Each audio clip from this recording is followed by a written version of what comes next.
Hey beauties, welcome back to my channel. Today I'm doing an in-depth review and side-by-side comparison between Maison Francis Kurkdjian Baccarat Rouge 540 Eau de Parfum and the Extrait de Parfum. Both of these are insanely popular with their own cult following. I tell this story all the time, but I first discovered Baccarat years ago by chasing a woman down while she was working at the mall, essentially. I immediately purchased the fragrance, and now that I've been wearing it myself for a couple of years, I get that type of reaction whenever I wear this out in public. So if you're watching this video, chances are you realize that unfortunately, yes, it is well worth the hype, and it is. But maybe you're trying to figure out which interpretation is best for you, or you're just interested in hearing more about the differences between them. So I'm going to begin with an obvious one, which is the bottle. I'm starting with the iconic Eau de Parfum. It comes in the clear crystal bottle with the gold cap that has the Maison Francis Kurkdjian logo right there on the top. My favorite detail about this bottle is the back. So when you turn it around, you can see behind the label is this beautiful chandelier. Originally, it was launched in 2014 as a limited edition celebration of the 250th anniversary of Baccarat Crystal. You can see I've made quite a dent in my bottle. There was a time that this was my signature scent and I was wearing this every single day. Anytime I left the house, I would spray this all over the place. There's one last little detail here. The logo is etched in the glass on the back. This is the 2.4 fluid ounce bottle. It usually retails for $300. It's also available in a larger 6.8 ounce bottle if you really love the fragrance, and that usually retails for $575. So it is definitely one of the pricier niche fragrances. And then we have the Extrait de Parfum, which comes in this gorgeous ruby red bottle. It looks absolutely stunning, and you can tell by the glass that it is more of an intense, evening, powerful fragrance. It comes with the same gold cap as the Eau de Parfum, but instead of a paper label, you get this really pretty gold plaque. The first time I opened the fragrance, I immediately turned it to the back and tried to look through the glass because I thought there would definitely be a picture on the other side, like the chandelier, but unfortunately, you don't have that. Not that you would really be able to see it if there was anything there anyway. This is the 2.4 fluid ounce bottle. It retails for $425, even more than the Eau de Parfum. And the 6.8 fluid ounce bottle retails for $825. So anytime you see the clear crystal, you know it's probably the Eau de Parfum. The ruby red is the Extrait de Parfum, and it does have the name right there on the label. But it's good to know the difference. It could come in handy if you're visiting a fragrance counter. Perhaps you can't spray the testers yourself. If you're working with somebody who is less well versed with this particular house, they might not know the difference and they'll just grab whatever is closest to them in most cases, and then you might get confused. It's happened to me before whenever I was shopping for fragrances. So the main difference is, of course, the fragrance itself. So keynotes in the Baccarat EDP include jasmine, saffron, cedar wood, and ambergris. And then in the Extrait de Parfum, they added Egyptian jasmine, which is different from the jasmine you'll find in the EDP. They kept the saffron, they added bitter almond from Morocco, they kept the cedar wood, added a woody accord, and they kept the ambergris. So there's a lot more depth to this fragrance. That woody accord really shines through. You will pick up on it right away. I would even argue that it gives it just a hint, just a tiny smidge of earthiness that you don't necessarily get with the Eau de Parfum. The Extrait is far more intense, which is why you're going to pay that higher price point. I'm going to go ahead and spray one on each arm. I knew I was going to film this video today, so I've been wearing these fragrances for the last couple of days, spraying one on each arm, constantly comparing after 20 minutes, after an hour, after several hours at the end of the day to see what the major differences are. So I'm not doing this for the first time. Oh, it's so good. It is a little bit sweet right off the top. You can tell it is a different interpretation of the original Baccarat. But I immediately smell that woody accord, the cedar wood. It's a little bit sweet, a little bit earthy, and a hint spicy. there's a spiciness in the Extrait that I don't get with the Eau de Parfum. So let me spray that one now on the other arm.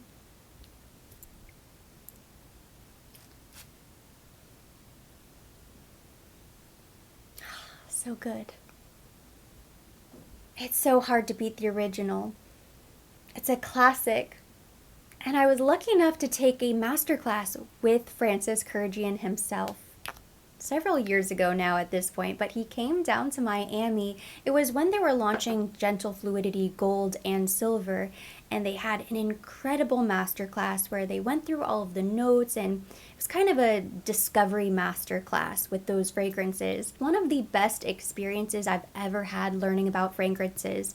Working in the cosmetics industry for several years, I've had the chance to attend a lot of different trainings with incredible brands. I did fragrance training with Tom Ford, fragrance training with Chanel, among many others. It was something that was just for guests, for clients who were interested in attending. So I immediately signed up, but he was so kind, so knowledgeable, so generous with his time.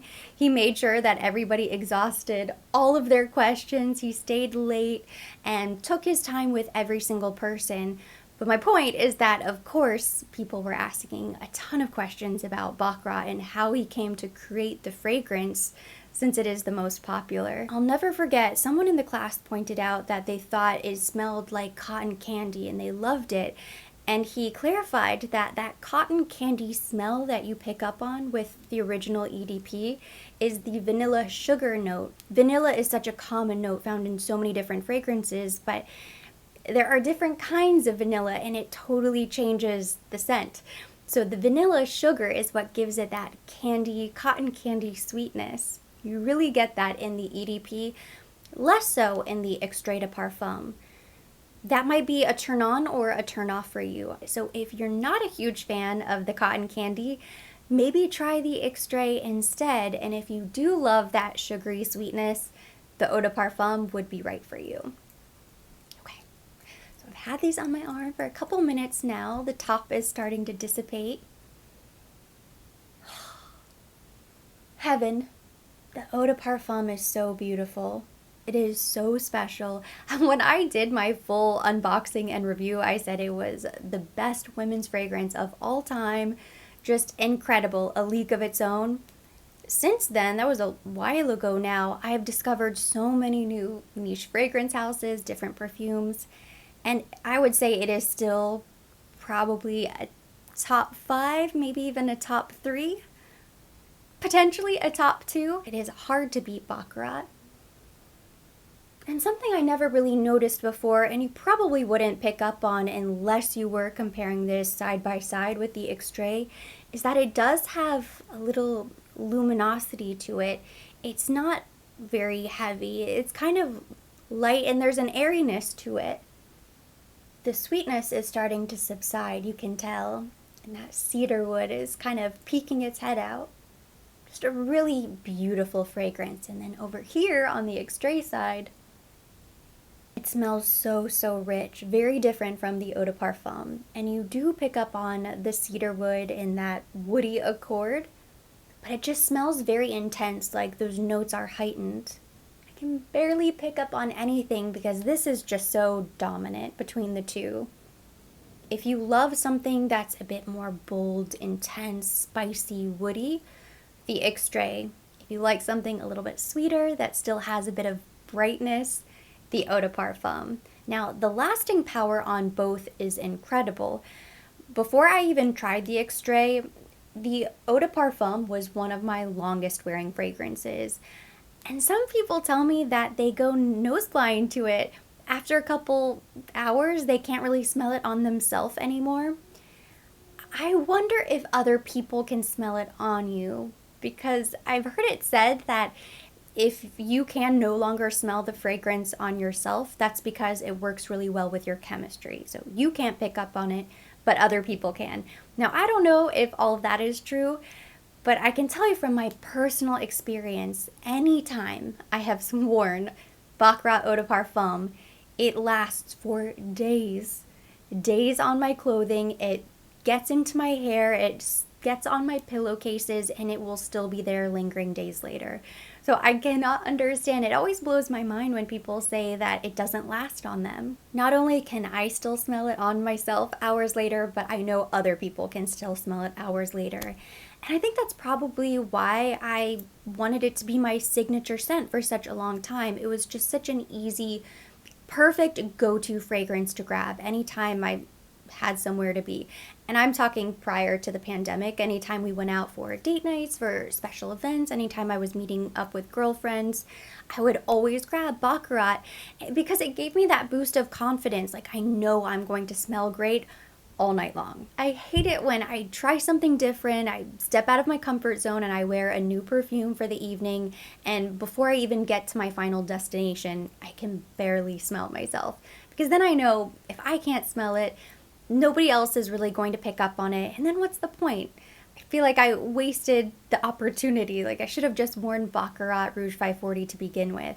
That, and it's also one of my most complimented fragrances, so anytime I wear that perfume, somebody says something. It's usually, oh my goodness, what is that perfume? You smell amazing. Sometimes it's just, oh, you smell really nice, but most of the time it is a very direct question. What is that perfume? And I know that's how I first discovered it myself. And what's funny is that I knew the perfume before I knew the perfume. You might know what I mean. I would smell this incredible scent. I would just pick up on little whiffs here and there. I knew this fragrance, but I didn't know the name of it. So when I found the woman who was wearing the perfume that day when she was working, she was a makeup artist working that day, I felt comfortable asking her, okay, you have to tell me, what is this perfume? I know this smell. I recognize the smell. I need to know the name so that I can purchase it. And she said, oh, it's Baccarat. They have it over at Neiman's.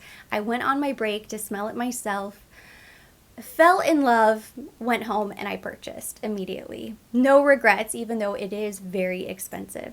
And to this day, I don't think there's been a single time that I've worn Baccarat out that somebody hasn't mentioned it to me. And that really is the desired result. That is why we seek out incredible perfumes and we're willing to shell out hundreds of dollars for something really special. Now, I do think it is slowly but surely reaching the point of maybe not oversaturation, but there comes a time in popular fragrances' lives where it's just too popular. Maybe cliche. I don't think it's there yet, but I do think it's kind of on its way, which is why I've kind of stepped back. I've put it down, and I try to wear some of my other fragrances, spread the love around. I recently fell in love with Greenwich Village from Bond, New York. There are a couple other fragrances that could potentially become signature scent worthy and replace Baccarat Rouge 540. But it is a difficult task. I think once people discover it, it's kind of all they want to wear. Another note about Baccarat before we move on and start talking about the Extrait is that I think it is such a powerful signature scent. It really does give you that boost of confidence.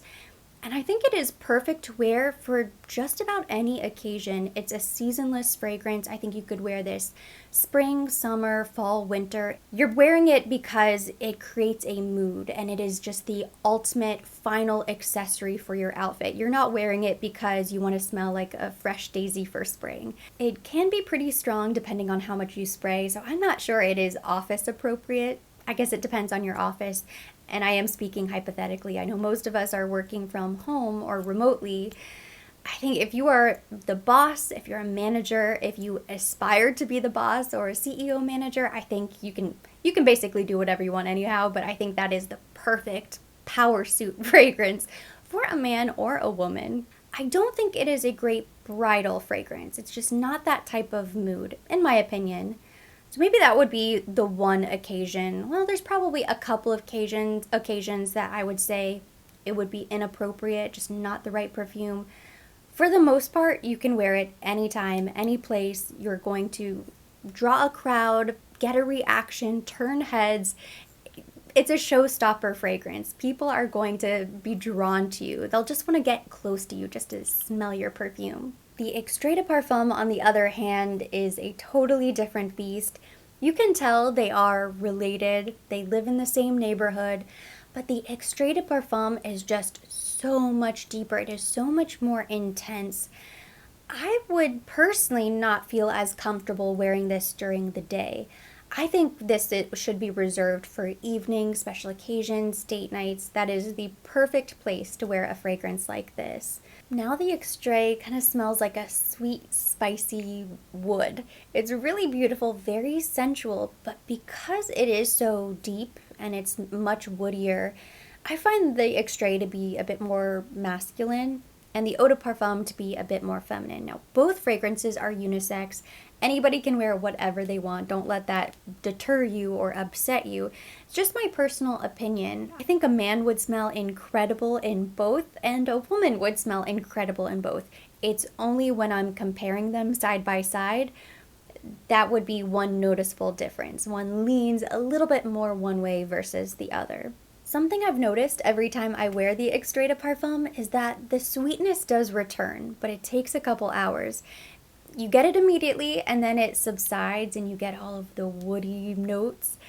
But then later on, when you're left with just the trail of the fragrance, the lingering notes, I do pick up on a hint of sweetness again. It's a full circle moment, very long lasting, just like the Eau de Parfum. Gets on the sheets, gets in your hair, gets on your clothes, and it stays very intense. So as long wearing as the Eau de Parfum is, and it is impressively long wearing, the Extrait de Parfum is even more so. In the tests I've been doing where I spray one on each arm, after 8, 9, 10 hours, I can still smell both of them going strong, but the Extrait de Parfum is just a little bit more apparent. I don't have to get my nose quite as close to my arm before I can start to smell it. My overall impression is that both of these fragrances are incredible in their own right. I don't really think you could go wrong with either one. And there is something that stands out about them. I would still consider these to be unique, even though there are a few dupes out on the market. You know, there are fragrances that smell similar. Nothing comes close to the original. I don't think you can beat these two. And they are different enough. They truly are different fragrances. I think if you went into it expecting the Extrait de Parfum to simply be a strong, intense version of Baccarat Rouge 540, you would potentially be disappointed because it's not. It's far more intense, yes, but there is so much depth, and it's far woodier and more masculine than the original EDP. This is a lot more luminous than the Extrait de Parfum, and it has that cotton candy sweetness right off the top. Both are beautiful. I think there is room in your fragrance wardrobe for both. If you really love the fragrance, this could be your daytime, this could be your evening, this could be your go-to, and this could be your touch-up throughout the day if you wanted to get a smaller size and just kind of take it with you, leave it at work, leave it in your purse, that sort of thing. It totally depends on you and your personal preferences. Here's a tough one. If I had to choose a favorite between the two, which would I choose? I think right now, for reasons I already mentioned, I would have to go with the Eau de Parfum. This one is my favorite.